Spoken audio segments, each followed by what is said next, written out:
अस्सलाम वालेकुम एवरीवन, कैसे हैं? ये सब ठीक हैं? Welcome to the FDA. I hope कि आप सब ठीक हों। अच्छा जी, अब आज आपको पता ही है, एक बड़ा इंपॉर्टेंट दिन है, जिस वजह से जो है वो लाइव जो आप लोगों के साथ स्ट्रीम होती है संडे वाले दिन, वो नहीं होगी। सिर्फ और सिर्फ क्या होगा, ये जो रिकॉर्डेड वीडियो है इसको कोशिश होगी मेरी कि विदाउट कटिंग ही डल जाए, ताकि आप लोगों को देखने में आसानी रहे। और इसमें टू दी पॉइंट जो हमारा एक वीकली रिकैप होता है वो हम लोग डेफिनेटली इसमें फुलफिल करने जा रहे हैं। तो स्टार्ट करते हैं। सबसे पहले गोल्ड की आप लोगों को पिक्चर बताई हुई है। गोल्ड की पिक्चर के हवाले से अगर हम लोग बात करते हैं कि हमारे पास क्या क्राइटेरिया है, H4 के टाइम फ्रेम के अकॉर्डिंग अगर हम लोग एक जनरल जो इसकी डिस्कशन करते हैं या फिर इसकी जो कॉन्वर्सेशन करते हैं, उसमें हमारे पास जो पिक्चर है वो सिर्फ और सिर्फ इतनी है कि मार्केट आपकी ओवरऑल एक बियरिश ट्रेंड में मेंटेन किए हुए अपना आप। और अपकमिंग वीक में हमारे पास सच कोई हाई इम्पैक्ट इवेंट तो नहीं है, लेकिन हमारे पास मूवमेंट आ सकती है बड़ी ज़बरदस्त किस्म की, क्योंकि हमारे पास कोई अनएक्सपेक्टेड वॉर की न्यूज़ हमें रेलिवेंट देखने को मिल सकती है। गोल्ड के हवाले से अगर अभी के लिए बात करते हैं तो हमारे पास बियरिश ट्रेंड लाइन मेंटेन है, ठीक है। और इस ट्रेंड लाइन से नीचे नीचे अब ये वही पिक्चर है, ये एनएफपी वाली बेसिकली ट्रेड है, ये वाली ना, ये एनएफपी वाली ट्रेड है। और ये एनएफपी वाले दिन की और एनएफपी से पहले वाली, और ये डाइवर्जेंस बेस्ड ट्रेड थी अगर आप लोगों को याद हो। फिर एनएफपी आई और एनएफपी हमारे पास जो है वो स्ट्रक्चर फॉलो करते हुए उसी डायरेक्शन में गई। तो हमारे पास जो है वो क्लियर पिक्चर कब होगी, जब हमारे पास जो 3368 वाला जो गैप है वो फुलफिल होगा। और 65 कह लें, 68 कह लें, 70 कह लें, इन डिजिट से ऊपर ऊपर आप लोगों की जो मार्केट है वो कुछ अपवर्ड के लिए जो है मूव करेगी या फिर मूव अप करेगी। अदरवाइज मार्केट इससे नीचे नीचे फिलहाल हम लोग जो है वो एक्सपेक्ट करेंगे कि मार्केट जो है वो इससे नीचे नीचे हमारे पास कौन सा टेस्ट है, 3300 का। और फिर जो लॉन्गर टर्म लेवल्स हैं, एक 3250 को माइंड में रख लें और डाउनवर्ड, और अपवर्ड के लिए माइंड में रख लें 3400 को। ये दोनों साइकोलॉजिकल डिजिट्स हैं। और इसके बाद अगर हम लोग चलते हैं नेक्स्ट सिंबल पे, जो हमारे पास पॉइंट है यूएस ऑयल का। यूएस ऑयल की वैसे तो पिक्चर क्लियर है, आई डोंट थिंक सो कि कहीं पे भी यूएस ऑयल को हमें मजीद जो है वो डिस्कस करना है, क्योंकि उसमें हमारे पास ऑलरेडी बाइंग हमारी चल रही है, ठीक है। लेकिन इस फीड के परस्पेक्टिव से भी ज़रा मैं एक नज़रसानी कर लेता हूँ कि हमने शायद कोई इसमें वो लगाया था पीएनएल ना, तो उसको भी देख लेते हैं। ये सेलिंग इसमें चल रही है, बाय आप लोगों को जो है वो डिप से करवाई है, ठीक है। डाइवर्जेंस बेस करवाइए, स्मॉलर टाइम फ्रेम पे डाइवर्जेंस है।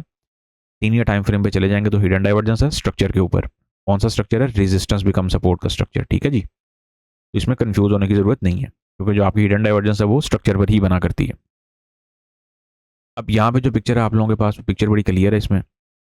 अगर मैं इसकी बात करता हूँ, हमारे पास जो बाई की पोजीशन अब चल रही है वो ये वाली पिक्चर है, ठीक है। तो इसको, इसी स्केच को आप लोगों ने इग्नोर नहीं करना, और इसी स्केच को मजीद जो है हम लोग फॉलो भी करेंगे इन दी अपकमिंग डेज।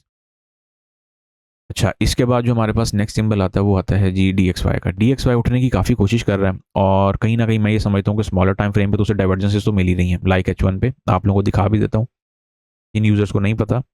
ये देखें क्या खूबसूरत तरीके से मार्केट जो है वो रिवर्स अपना आप जो है वो करती हुई आ रही है, पूरी एक्सटेंशन भी बैठी हुई है यहाँ पे, केयर लीजिएगा। तो बहुत हाई चांसेस हैं कि अपकमिंग डेज में हमें जो है वो DXY राइज अप होता हुआ दिखे, ठीक है।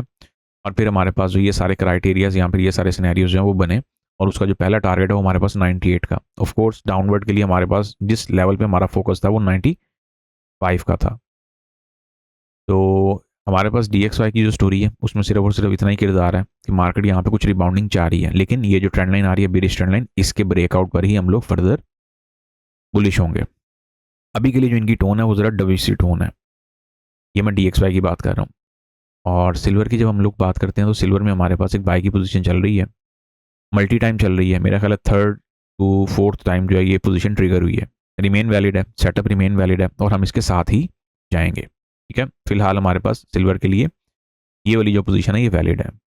यूरो यूएसडी की जब हम लोग बात करते हैं तो यूरो यूएसडी का क्या क्राइटेरिया, यूरो यूएसडी में आप लोगों को एक सेटअप लगा के दिया था जो कि डाइवर्जेंस बेस्ड था शॉर्टर टर्म। फिलहाल अभी उसमें एंट्री चल रही है, ट्रिगर्ड भी हुआ हुआ ऑर्डर, और मार्केट आप लोगों को स्कैल्पिंग रिवॉर्ड जो है वो एक ही जगह पे देती हुई रही है। सो फिलहाल ये वाला जोन वैलिड है शॉर्टर टर्म ट्रेडर्स के लिए। अगर आप लॉन्गर टर्म ट्रेडर हैं, लाइक D1 H4 की बात करते हैं, तो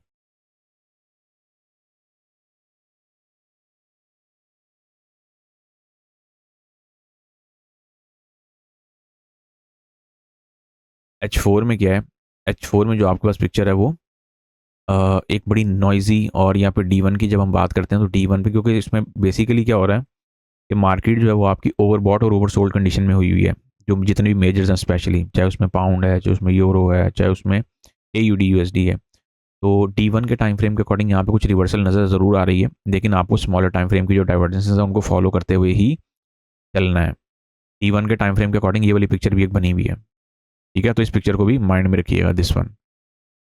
ये एक वेज की फॉर्मेशन है और मार्केट आपकी डाउन साइड पे आ सकती है, जो कि आपका लेवल बनेगा 1.1600 का। देन फिर मार्केट उसको ब्रेकआउट करते हुए उससे नीचे के कुछ क्राइटेरिया जो है वो बना सकती है। फिर ये पिक्चर्स आप लोगों के पास जो है वो निकलेंगी या फिर बनेंगी, ठीक हो गया। तो ये H4 की पिक्चर है और सॉरी T1 की पिक्चर है। और अगर हम लोग H4 पे आते हैं तब भी हमारे पास वही वाली ट्रेंड लाइन मेंटेन हुई हुई है, ठीक है। तो यहाँ पे ज़रा रश जो है वो हम लोग कम भी कर लेते हैं ताकि हमारे पास जो पिक्चर्स हैं वो क्लियर रहें।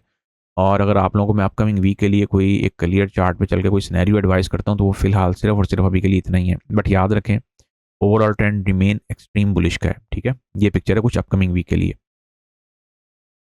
ठीक हो गया। और इसमें तकरीबन 40 पिप का ही एसएल देंगे, ज़्यादा नहीं देते, क्योंकि मार्केट ने अगर कोई हाई लगाना है या फिर 1.2000 के डिजिट तक जाना तो फिर हमें उसको भी माइंड में रखना पड़ेगा। बट कीप इन माइंड, इसमें जो हमारे पास ट्रेंड लाइन है वो डाउनवर्ड से चलती आ रही है, तो मार्केट यहाँ तक भी जो है इसको टेस्ट करने के लिए आ सकती है, ठीक है। अगर हम लोग लेबल्स की बात करते हैं तो लेबल्स जो है वो हमारे पास लगेंगे कुछ इस डिजिट पे, दिस वन हो गया। चलें, इसके बाद हम लोग आते हैं next symbol GBP USD। GBP USD अल्हम्दुलिल्लाह बहुत बेहतरीन जा रहा है। बाय आप लोगों को एडवाइस की थी, बाय चल गई है स्मॉलर टाइम फ्रेम में। और यहाँ पे अगर हम लोग बात करते हैं कुछ H4 के अकॉर्डिंग तो आप लोगों की जो डाइवर्जेंस है वो बड़ी बेहतरीन चली है, ठीक है। लेकिन यहाँ पे जो हमारे पास पॉइंट है ना, वो पॉइंट सिर्फ और सिर्फ इतना है कि हमें जिस चीज़ को माइंड में रखना है। यार यहाँ पे ना हमने एक वो लगाया था और मैं ज़रा वो देख रहा हूँ, ये हमारी शॉर्टर टर्म यहाँ पे इंटरडे टर्म की बाइंग का जोन है बेसिकली। तो यहाँ पे जो हमारे पास पॉइंट है ना, वो पॉइंट हमारे पास ये बनेगा कि मार्केट में जब तक ये वाला जोन हमारे पास सस्टेन है, क्योंकि ये डाइवर्जेंस बेस्ड सपोर्ट जोन है बेसिकली ना, ये डाइवर्जेंस पूरी बनी हुई है और बड़ी ज़बरदस्त किस्म की और बड़ी जायंट वाली रिवर्सल बनी हुई है। ये सेल तो हमने पकड़ी थी। अपकमिंग वीक के लिए अगर इसमें कोई क्राइटेरिया या फिर कोई जोन शॉर्टर टर्म के लिए वैलिड है ओपन होते साथ, तो वो फिलहाल यही है, ठीक है। यहाँ पे स्केच लगा हुआ, स्केच रिमेन वैलिड है, हो गया, समथिंग लाइक दैट। अगर मार्केट इसको ब्रेक करती है इस सपोर्ट जोन को, तो फिर हम लोग आगे के जो मामला हैं वो देखेंगे, क्योंकि इसमें डाइवर्जेंस ऊपर से ही बैठी हुई है, स्मॉलर टाइम फ्रेम में नीचे से भी मिल रही है और आप लोगों को यहाँ पे हिडन की फॉर्मेशन भी देखने को मिलेगी ही मिलेगी, ठीक हो गया। यहाँ पे याद रखें, एसएल थोड़ा सा बहुत आप लोगों ने ऊपर नीचे कर लेना होता है, बिल्कुल पिन टू पिन ना बैठा करें, क्योंकि समटाइम मार्केट जो वो आपके पेंडिंग एसएल उठा के भी एसएल हंट कर देती है। एक नेचुरल सी चीज़ है, इससे केयर लें। USD JPY अल्हम्दुलिल्लाह बेहतरीन परफॉर्मेंस दिखा रहा है पिछले कुछ दिनों से, बल्कि कुछ हफ्तों से कह लें। अब तो मार्केट एक ही जगह से हमारा ऑर्डर उठा रही है और अगेन एंड अगेन रिवॉर्ड जो है वो देती चली जा रही है। अब लेना है नहीं लेना ये एक रिटेलर की अपनी चॉइस है, ठीक है।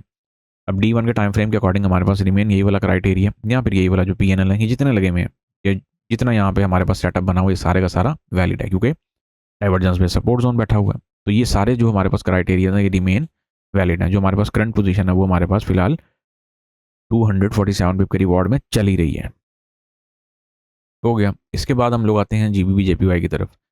GBP JPY के पेयर में जब हम लोग आते हैं तो उसमें हमारे पास H4 के टाइम फ्रेम पे एक पेंडिंग PNL पड़ा हुआ है, जो कि मैं अपकमिंग वीक के लिए भी आप लोगों को सजेस्ट करूंगा या फिर एडवाइस करूंगा। But remember, trade always at your own risk. बहुत बड़ा रिस्क नहीं लेना, बहुत मेस क्रिएट नहीं करना, सुकून के साथ चीज़ें जो है वो ले दे के चलनी है, ठीक है। ये लें। और यहाँ पे डाइवर्जेंस को तो आपने भूलना ही नहीं है, क्योंकि आपको सबसे पहले अगर किसी जगह पर रिवर्सल मिलनी है तो वो RSI पर ही मिलनी है, इस चीज़ को माइंड में रखिएगा। और RSI क्या है? इस मार्केट का जायंट रिवर्सल इंडिकेटर है। तो ये तो मेरा नहीं ख्याल कहने की ज़रूरत है, ये पीछे भी आप लोगों के पास अब ये डाइवर्जेंस ही थी जो मार्केट ने डाइवर्जेंस की मूव दी। स्मॉलर टाइम फ्रेम पे ऑलरेडी डाइवर्जेंस, ये स्मॉलर टाइम फ्रेम की डिस्कशन कर रहा हूँ कि ऑलरेडी पड़ी हुई थी इस जगह पे।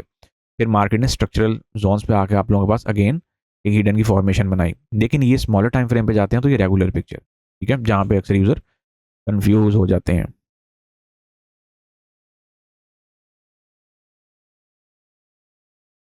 इसके बाद अगर हम लोग आते हैं BTC पे, BTC बेहतरीन चल रहा है। अब ये चूँकि ऑफ कोर्स वीकेंड की लिक्विडिटी की वजह से, लिक्विडिटी थिन की वजह से, फिर यूएसए का जो इंडिपेंडेंस डे था उसकी वजह से मार्केट जो है वो कुछ लो दिख रही है। लेकिन बहरहाल ये वाले स्केचेस हमारे रिमेन वैलिड हैं for shorter term, for upcoming week.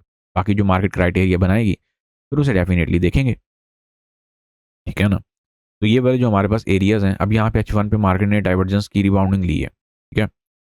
ये ये देखें क्या खूबसूरत तरीन तरीके से मार्केट जो है वो डाइवर्जेंस का पूरा क्राइटेरिया पहले यहाँ पे पूरा बनाती रही है, फिर उसके बाद मार्केट ने यहाँ पे भी उठने से पहले आप लोगों को डाइवर्जेंस जो है वो दिखाई है।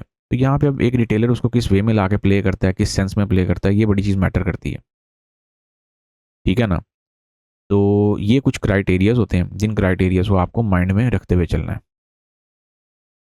और यहाँ की अगर मैं बात करता हूँ कि हमारे पास जो डाइवर्जेंस बेस, अगेन किसी डाइवर्जेंस में मार्केट आती है रीटेस्टिंग के लिए, तो आप लोग यहाँ से भी बाय कर सकते हैं, ठीक है। पीएनएल जो लगे हुए हैं फिलहाल, इसीलिए मैं बहुत ज़्यादा ना यहाँ पे खिचड़ी पका नहीं रहा, इन्हें पीएनएल लगे हुए हैं सब के सब वैलिड हैं। अगर ये पेंडिंग बाय लिमिट ऑर्डर में भी लगा हुआ है वो भी वैलिड है, जो आप लोगों के पास 97 के लेवल पे समथिंग लगा हुआ है, ठीक है। इसका कलर ज़रा चेंज कर देते हैं ताकि हमें बाय वाली फीलिंग आए, ठीक हो गया। तो बीटीसी में डाइवर्जेंस बेस रेजिस्टेंस जोन से आप लोगों के पास सेलिंग अपॉर्चुनिटी भी है, जो कि मार्केट ऑलरेडी दे चुकी हुई है, ये देखें। तो डाइवर्जेंस पे आप लोगों को डाइवर्जेंस पे बड़ा सोच समझ के काम करना ही होगा, तभी आप लोग जो है वो आगे के लिए कामयाब हो पाएंगे। इसके बाद हम लोग आते हैं जी इथीरियम पे। इथीरियम पे जब हम लोग आते हैं ना, तो इथीरियम हमारे पास D1 के टाइम फ्रेम के अकॉर्डिंग स्पॉट में हम इसके बाइंग यूजर हैं या फिर बाय होल्डर्स हैं, या फिर बाय हम लोगों ने होल्ड की हुई है। फ्यूचर में हम लोग फिलहाल टेम्परेरी इसके सेलर्स हैं, ठीक है जी।